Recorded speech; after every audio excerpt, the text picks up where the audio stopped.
بات چل رہی تھی یہاں پہ قرآن پاک کے حوالے سے، اس کے فضائل اور اس کے خصائل کے متعلق۔ پیر ضیاء الحق نقشبندی صاحب ہمارے ساتھ موجود ہیں۔ پیر صاحب، قرآن پاک کو قرآن پاک کیوں کہا جاتا ہے؟ اس کا مطلب کیا ہے؟ بسم اللہ الرحمن الرحیم۔ قرآن پاک کو قرآن پاک اس لیے کہا جاتا ہے کہ قرآن اللہ کی کتاب ہے، پاک ہے، اور اس جیسی کوئی کتاب نہیں ہو سکتی۔ مفہوم میں آپ کو عرض کر رہا ہوں، پوری کائنات ایک سائیڈ پہ، پوری دنیا کی کتابیں ایک سائیڈ پہ، پوری دنیا کا علم ایک سائیڈ پر، لیکن قرآن جیسا نہ علم کبھی تھا، نہ ہوگا، نہ ہو سکتا ہے، کیونکہ یہ الہامی کتاب ہے، آخری کتاب ہے، اور رسول پاک صلی اللہ علیہ وآلہ وسلم پر اس کا نزول ہوا، اور کریم آقا صلی اللہ علیہ وآلہ وسلم کا جہاں ہم پہ بہت بڑے اور بھی احسان ہیں، وہیں پر ہمارے اوپر یہ بھی احسان ہے، عظیم ہے، کہ یہ کریم آقا صلی اللہ علیہ وآلہ وسلم کے ذریعے ہم تک پہنچا۔ قرآن بنیادی طور پر ہمیں کہتا کیا ہے کہ ہم نے اس سے روشنی لینی ہے، ہم نے اس سے رہنمائی لینی ہے۔ وہ رہنمائی کیسے ہوگی؟ کہ جب قرآن پاک کو اپنے جسم کے اوپر طاری کریں گے، اپنے سینے میں اس کو محفوظ کریں گے۔ اچھا، اس کو آپ نے جس طرح بھی فرمایا کہ جسم پر طاری کریں گے، محفوظ کریں گے، اس کا طریقہ کیا ہے؟ طریقہ اس کا یہ ہے کہ قرآن پاک کو ہم نے ترجمے اور تشریح کے ساتھ پڑھنا ہے۔ جو بندہ، جب خدا نہ خواستہ اگر بندہ پڑھ رہا ہے قرآن پاک اور اسے پتہ نہیں کہ وہ کیا اس کا مطلب کیا ہے، ثواب تو اس کو ملے گا، اس کو ہاتھ لگانے کا بھی ثواب ہے، لیکن جو مقصد قرآن ہے جس کے اوپر آج ہم بات کر رہے ہیں، مقصد قرآن، نزول قرآن جو مقصد ہے وہ یہ ہے کہ رہتی دنیا اس کے اوپر عمل کرے۔ عمل کیسے ہم کریں گے؟ جب ہم اس کو سمجھیں گے، جب ہم اس کو اپنے پر طاری کریں گے۔ طاری کیسے ہوگا؟ ایک چیز کو پڑھا ہم نے، اب ہم نے اس کے اوپر عمل کرنا ہے۔ جس طرح آپ نے انٹرو میں بڑی اچھی باتیں کی، حلال حرام کی تمیز ہم نے کرنی ہے، ہم نے جن کاموں سے اللہ نے ہمیں روکا ہے ان کاموں سے ہم نے رک جانا ہے، اور جن کاموں کا کرنے کا کہا گیا ہے۔ اور اسلام اس بات کی بھی تلقین کرتا ہے کہ اسلام کے اندر جب ہم کلمہ پڑھ لیتے ہیں تو پھر ہم نے پورے کا پورا اسلام کے اندر داخل ہونا ہے۔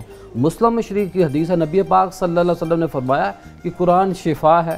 اب شفا ایک تو روحانی امراض ہے، ایک جسمانی جو آج ہمیں جھوٹ، غیبت، اور خاص طور پہ جو ہم کام نہیں کرتے، نبی پاک صلی اللہ علیہ وسلم کے جتنی بھی سیرت ملتے ہیں ہمیں چھٹی کا کہیں تصور نہیں ہے۔ کام جو قائد اعظم نے کہا تھا وہی ہمیں اسلام کہتا ہے۔ اور نبی پاک بخاری شریف کی حدیث ہے کہ قرآن پاک سب سے اچھا بندہ کون ہے؟ کہ جو قرآن پڑھتا ہے اور پڑھاتا ہے۔ اور نبی پاک صلی اللہ علیہ وسلم یہ بھی فرمایا کہ وہ دل بڑا ویران ہے کہ جس دل میں قرآن کا کچھ حصہ بھی نہ ہو۔ یعنی کہ جہاں پہ قرآن پاک کی بات ہے، پورے حفظ کی بات ہے، وہیں پہ یہ آگے اللہ کے نبی صلی اللہ علیہ وسلم نے کیا فرمایا۔ ہم اس پہ آگے بات کرتے ہیں۔ ڈاکٹر صاحب، قرآن تم میں سے بہتر وہ ہے جو قرآن پڑھے اور پڑھائے اور سکھائے، اس کے متعلق کیا کہیں گے؟ الحمدللہ حمدا کثیرا، اما بعد، فاعوذ باللہ من الشیطان، بسم اللہ الرحمن الرحیم۔ قرآن کریم اللہ تعالیٰ کی الہامی کتاب ہے، اور یہ وحی مطلوع کی بہترین صورت ہے۔ وحی مطلوع اس وحی کو کہا جاتا ہے جس میں الفاظ اور معنی دونوں من جانب اللہ ہو، اور وحی کی دوسری قسم کو وحی غیر مطلوع کہا جاتا ہے جس میں الفاظ تو نبی کے ہو لیکن اس کے اندر معنی اللہ تعالیٰ کی طرف سے ہو۔ یہ وحی کی دو قسمیں ہیں۔ جہاں تک آپ کا سوال کا تعلق ہے، قرآن کریم ایک ایسی بلند پایہ کتاب ہے، جو بھی اس کے ساتھ جڑا ہیں اللہ نے اسے بلندیاں عطا فرمائی ہیں۔ سبحان اللہ۔ قرآن کریم اللہ تعالیٰ کا کلام ہے، جبرائیل لے کر آئے تو وہ سید الملائکہ، ملائکہ کے سردار بن گئے۔ نبی کریم صلی اللہ علیہ وسلم پر نازل ہوا تو سید الانبیاء بن گئے کہ تمام نبیوں کی صدارت مل گئی۔ رمضان میں آیا تو رمضان کو باقی مہینوں کا سردار قرار دے دیا گیا۔ شب قدر میں نازل ہوا تو اس کو لیلۃ القدر کہہ دیا گیا کہ یہ 1000 مہینوں سے یہ رات بہتر ہے۔ اور اگر کسی نے اس کو پڑھا اور پڑھایا ہے، خیرکم، تم میں سے بہتر وہ ہیں جس نے قرآن سیکھا اور سکھایا، وہ دنیا کا بہترین شخص بن گیا۔ فرمایا خیرکم، تم میں سے بہتر وہ ہیں تعلم القرآن وعلمہ۔ یہاں تھوڑا رک کر سوچنے کی ضرورت ہے۔ یہاں پہ یہ نہیں فرمایا کہ خیرکم تم میں سے بہتر وہ ہیں جو قرآن کی تلاوت کرتا اور کرواتا ہے، قرآن پڑھتا اور پڑھاتا ہے۔ یہ قرآن سمجھتا اور سمجھاتا ہے۔ قرآن کریم بنیادی طور پر تمام علوم کا سرچشمہ ہے۔ یہ میں صرف مبالغہ رائے کے طور پہ بات نہیں کہہ رہا کہ میں مسلمان ہوں اس لیے یہ میں بات کہہ رہا ہوں، میں دلیل کی بنیاد پر یہ بات ثابت کر سکتا ہوں کہ دنیا کا کوئی علم ایسا نہیں ہے جس کی بنیاد قرآن نے نہ دی ہو۔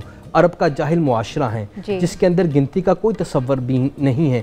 ابھی تک بھی سب سے کم گنتی کی جو کاؤنٹنگ ہے وہ عربوں میں ہے. کہا جاتا ہے کہ وہاں پہ درخت نہیں تھے جس کی وجہ سے گنتی رواج نہیں پا سکی, ترویج نہیں پا سکی. عربوں کا جاہل معاشرہ ہے, کچھ نہیں جانتے. قرآن نے کہا وَأَقِیمُوا الصَّلَاةَ وَآتُوا الزَّکَاۃَ, نماز قائم کرو, زکوٰۃ دو. زکوٰۃ فیصدی مقدار کو بیان کر رہی ہیں. میتھمیٹکس کا سب سے مشکل فارمولہ فیصدی مقدار کا ہے. اللہ تعالیٰ کہتے تو 2% زکوٰۃ دے دیتے, 3 دے دیتے, 4 دیتے. 2.5% زکوٰۃ کا مطلب ہے یہ علم الریاضیات کی بنیاد رکھنے جا رہے ہیں. قرآن کریم نے کہا ہے کہ تم تھنوں میں دودھ پیتے ہو جس کے اندر ایک خون کی نالی ہیں, گوبر کی ہیں, دودھ کی ہیں, پینے کے لیے کچھ ذائقہ ہیں. یہ زولوجی کی بنیاد رکھنے جا رہے ہیں. قرآن خود کہہ رہا ہے کہ ہم نے تمہاری ماں کے بطنوں کے اندر تصویریں بنائی, کیف یشاء, جیسے اللہ چاہتا ہے. یہ مٹرنٹی میڈیکل کی بنیاد رکھی جا رہی ہیں. قرآن کہہ رہا ہے کہ سیارے و ستارے اپنے مدار میں گردش کر رہے ہیں, کسی کی جرت نہیں ہے کہ وہ چاند سورج کو, سورج چاند کو جا پکڑے. یہ علم الفلکیات کی بنیاد رکھی جا رہی ہیں. قرآن کریم نے خود سب سے پہلے, یہاں حضرات علماء کی موجودگی میں بات عرض کروں گا, نبی کریم صلی اللہ علیہ وسلم نے خطبہ حجۃ الوداع کے علاوہ نبی صلی اللہ علیہ وسلم کا کوئی بیان بھی, کوئی گفتگو بھی 15 منٹ سے زائد نہیں ہے. امام غزالی رحمہ اللہ تعالیٰ فرماتے ہیں 15 منٹ کے بعد انسان کا ذہن کی کھڑکیاں جو چیزوں کو ابزارو کر رہی ہوتی ہیں وہ بند ہونا شروع ہو جاتی ہیں. اس لیے وسلم نے کلام مختصر کیا لیکن جامعہ کیا. قرآن ایک ایسی بلند پایہ کتاب ہے, یہ تمام علوم کا سرچشمہ ہے, اور یہ رہتی دنیا تک کے انسانیت کے لیے یہ دستور حیات ہیں. یہ لوگوں پر گفتگو کرتی ہیں, لوگوں کے حالات. پہلی آسمانی کتابوں میں ایسا نہیں تھا. پہلی آسمانی کتابیں یا تو فقہی مسائل پر مشتمل تھی, یا مناجات پر مشتمل تھی, یا دستور حیات پر مشتمل تھی, یا سابقہ لوگوں کی کہانیوں اور قصوں پر مشتمل تھی. اچھا, مناجات سے کیا مراد ہے؟ دعاؤں کی, اللہ کو پکارنا.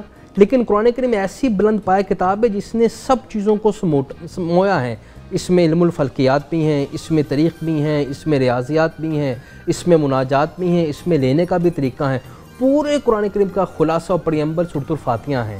یعنی کہ آپ یہ کہنا چاہ رہے ہیں کہ پچھلی جتنی بھی الہامی کتابیں اتری ہیں انسانیت پر, انہوں نے جزیات پہ بات کی ہیں. جی, انہوں نے تھوڑی چیزوں پہ بات کی ہیں. قرآن کلی طور پہ بات کرنا, یا ایھا الناس, اے لوگو, پوری انسانیت کو بات کر رہا ہے. اور رسول صلی اللہ علیہ وسلم نے اپنے خطبہ حجۃ الوداع میں فرمایا تھا, میں تمہارے درمیان 2 چیزیں چھوڑے جا رہا ہوں, تھامے رکھو گے گمراہ نہ ہوگے. کتاب اللہ و سنت الرسول, ایک اللہ کی کتاب ہے اور دوسری میرا طریقہ ہے. وَاعْتَصِمُوا بِحَبْلِ اللَّهِ جَمِيعًا وَلَا تَفَرَّقُوا. شاہ صاحب لکھتے ہیں یہاں رسی سے مراد حذف ہیں.